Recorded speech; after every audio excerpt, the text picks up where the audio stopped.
Hi guys, Anya here. This is my review of The Last of Us Part 2. And this is not going to be a spoiler-filled review, but you might be able to get some implications from things I say. The Last of Us Part 2, it's a sequel to the 2013 game of the same name. It's a PlayStation console exclusive, and it's made by Naughty Dog Studios, who's known for Uncharted, but they're also known for a couple other franchises as well.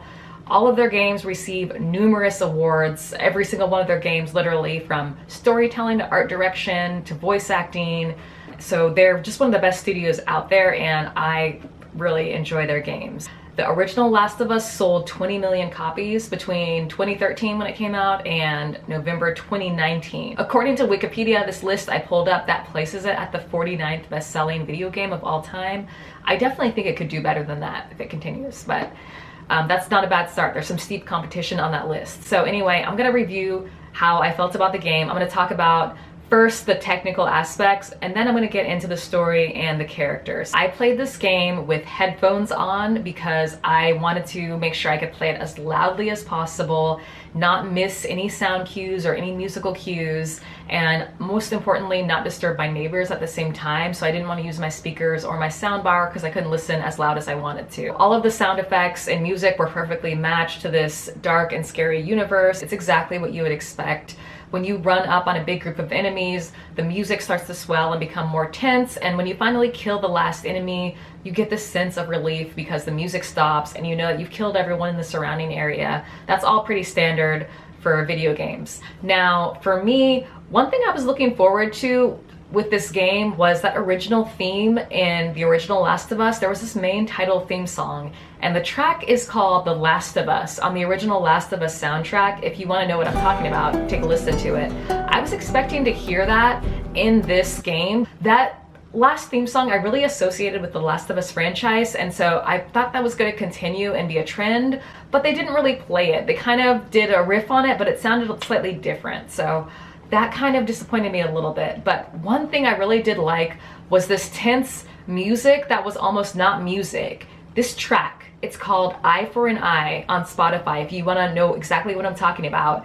But it basically, it's music, but it's beats, and it sounds like a pulse or a heart beating, and it just kind of intensifies to the sound of this like slight like chant beneath it. It's just, it is a very eerie song that they would play in these dark scenes when you're with Ellie, like literal dark scenes, and it would just keep me from feeling complete ease when everything was quiet around. It's like it reminded me that I was actually in danger and needed to be on guard, and I really just thought that that track was such a good note because it was so subtle and right in between music and a sound effect. Next, I want to talk about the visual effects. Obviously, they win all kinds of awards for their effects, and there's more there than I could ever say. I just want to say the character animations were incredible. They were so realistic, and I've had this console for years, but I've never seen anything like that. It was incredible. They looked so human in some scenes. It was crazy. And in addition to that, the amount of scenes that we transition through in this, it's double what they had in the Last of Us, at least. They take us through aquariums, museums, hospitals, skyscrapers, small towns of these individual groups that all live very differently.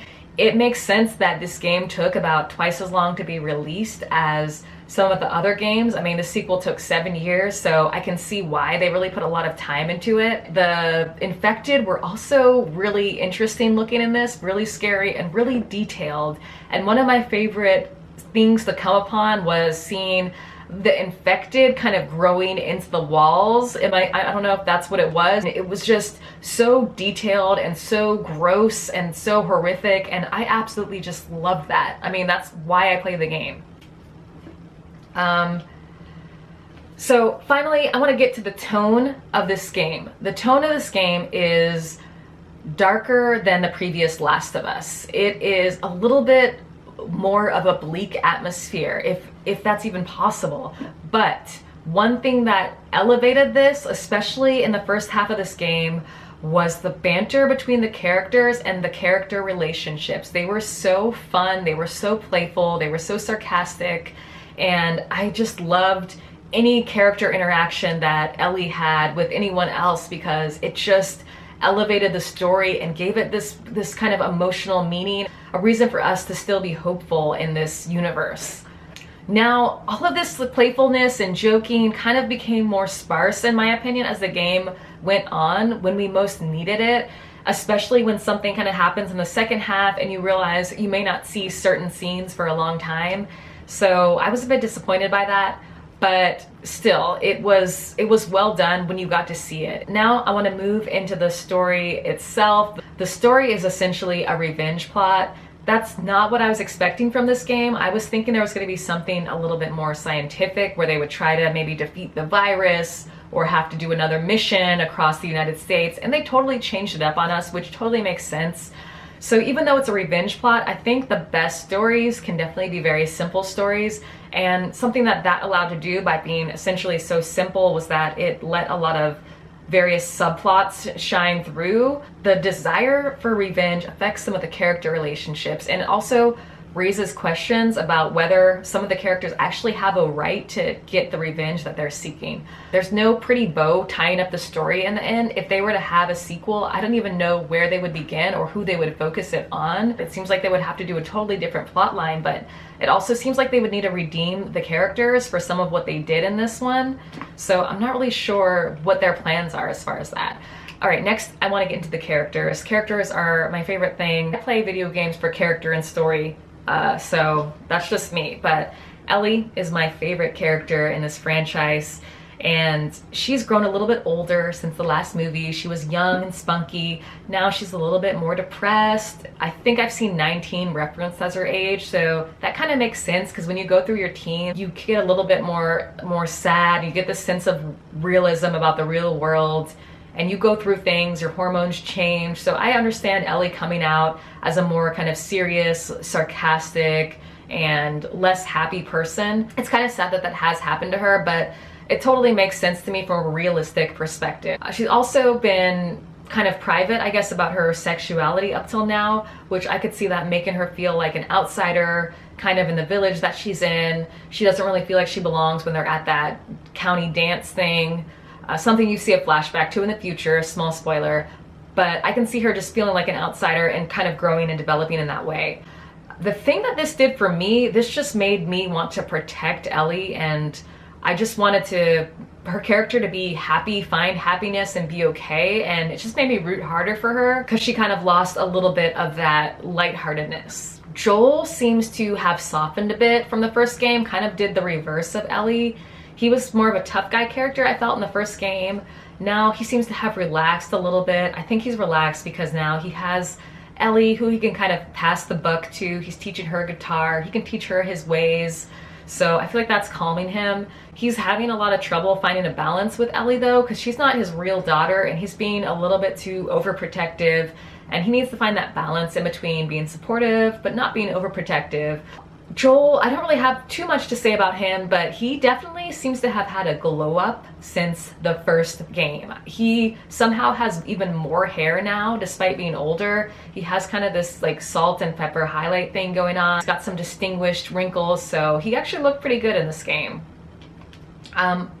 So I want to give an honorable mention here quickly to Jesse, the friend of Ellie. And that he's a cool character. He keeps things friendly, light, fun, does a lot of banter with Ellie. He's a kind of a positive person. I found him a little bit preachy to Ellie sometimes, but I thought it was great to see an Asian character in the game, and I don't play that many video games, so I don't know what diversity is like in games these days, but I haven't really seen that much, so I thought that was really cool that he was in there, and I just appreciated that and some of the other diversity that they had in this game. Next, Dina. Dina, by far my favorite new character. And all of her scenes with Ellie were just highlights. They were just standouts. They were fun, they were touching, and they elevated the story to another level. She's introduced to us as having kissed Ellie the previous night, so we hear about her before we even see her, and then more unfolds about that plot line as you continue. She became my favorite new character when she and Ellie are going on a mission at one point that's kind of getting crazy, and Ellie says, hey, you don't have to do this if you don't want to. You can leave. And she says, hey, basically, you go, I go.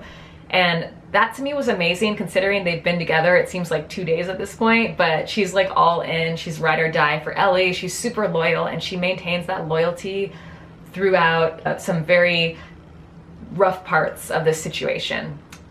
For time's sake, the last character I'm going to talk about is Abby. Abby is the most controversial new character in this game. I absolutely hated Abby the first half of the game so much. I didn't like anything about her from the first time she was presented to after we saw some actions that she took that I didn't like. She was presented as the antagonist to us from the get-go. And this is a slight spoiler, but you are going to spend some time playing as Abby again later in the story. And I could tell Naughty Dog was trying to win us over to her side by showing us her backstory. And I was just thinking to myself, oh no, I hate this. I'm not going to fall for this. You're not going to do this to me, manipulating me. And especially when I Googled how long you play as Abby, and I just was not for it. But the truth is, Abby is a pretty freaking cool character. I ended up liking her character, even though I knew they were manipulating me. I totally fell for it. The truth is, she had justifiable reasons for her negative actions, and she was actually a lot more merciful than Ellie when it came to sparing people who got in her way versus Ellie, who will just mow anybody down.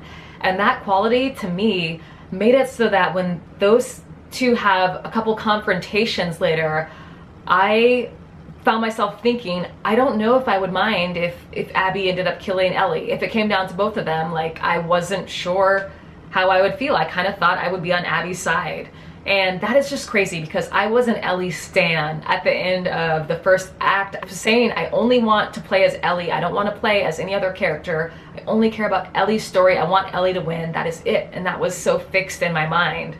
Okay, so now I just want to get down to my overall favorite and least favorite things about this game. My favorite things, one of them was obviously the interpersonal relationships. Dina Ellie, Joel Ellie, even some of Abby's relationships were a little bit interesting as you got more into them.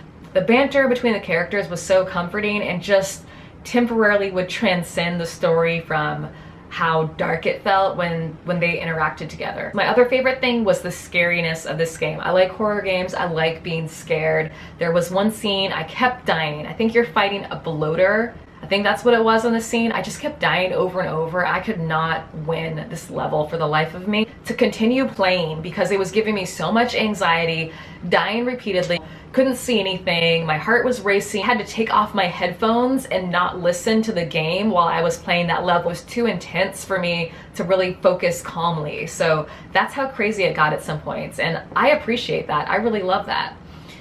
Least favorites. My least favorite thing by far in this game was the amount of solo missions that you do. You do so many solo missions, and I like when you're paired with another AI character. You have banter back and forth with each other, and you have someone to help you take over in the scenes, in the shootouts. These scenes give me anxiety. They're so intense that it's nice to have another character there. So whenever Ellie would part with another character and be like, okay, I'll see you later, I'll meet you back here, I just didn't like that. I like traveling in packs or groups. It just gives me a lot more comfort. I play this alone in the dark, so just the AI character there is what I need.